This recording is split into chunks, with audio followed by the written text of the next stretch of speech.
प्रकरण, मी नाव घेत नाही त्यांचं, डॉक्टरचं जे प्रकरण झालं, या अशा गुन्हेगाराला आळा घालण्यासाठी या शक्ती कायद्याचं काय? नाना भाऊंनी पहिले जे सिलेबसच्या बाहेर बोललेलं आहे त्याचे उत्तर देऊन देतो, कारण रेकॉर्डवर चुकीचं जाऊ नये. निराधारचे कोणतेही पैसे रोखलेले नाहीत.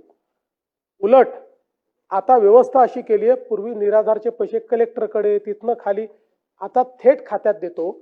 आता फक्त ज्या लोकांचे KYC होऊ शकले नाहीत, प्रत्येक जिल्ह्याला सांगितलेलं आहे 10% लोक आहेत की ज्यांचे KYC अद्यापही झालेले नाहीत. जिल्हाधिकाऱ्यांना त्याचे टार्गेट दिलेले आहेत. ते KYC झाल्यानंतर अशी व्यवस्था केली आहे की निराधारचे पैसे हे 1 तारखेला त्यांच्या खात्यामध्ये जातील.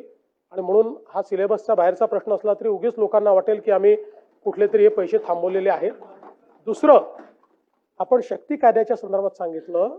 शक्ती कायद्याच्या संदर्भात तो कायदा आपल्याकडे परत आलेला आहे. शक्ती कायद्याच्या संदर्भात आपण कुठलाही कायदा करत असताना संविधानाने राज्याला आणि केंद्राला काही अधिकार दिलेले आहेत आणि राज्याचे अधिकार हे केंद्रीय कायद्यांवर अधिक्षेप करू शकत नाहीत. काही प्रमाणात जिथे कॉन्करंट लिस्ट आहे तिथे ते अधिक्षेप झाले तर त्याला राष्ट्रपती मान्यता देऊ शकतात.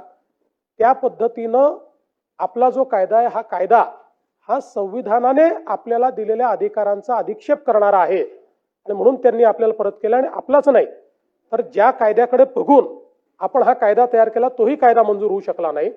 आणि म्हणून आता त्याच्यावर आम्ही वर्किंग करतोय. विशेषतः आता आपण जे शक्ती कायद्यामध्ये काही गोष्टी केल्या होत्या त्यातल्या काही गोष्टी या ऑलरेडी नवीन 3 कायदे आहेत त्या कायद्यांमध्ये आलेल्या आहेत. काही गोष्टी अशा आहेत की ज्या सुप्रीम कोर्टाने दिलेल्या रुलिंगमध्ये बसत नाहीत, तर त्या गोष्टी वगळून ज्या गोष्टी राहिलेल्या आहेत त्या गोष्टी आपल्याला कायद्यात कशा आणता येतील याच्यावर आम्ही आता प्रयत्न करतो.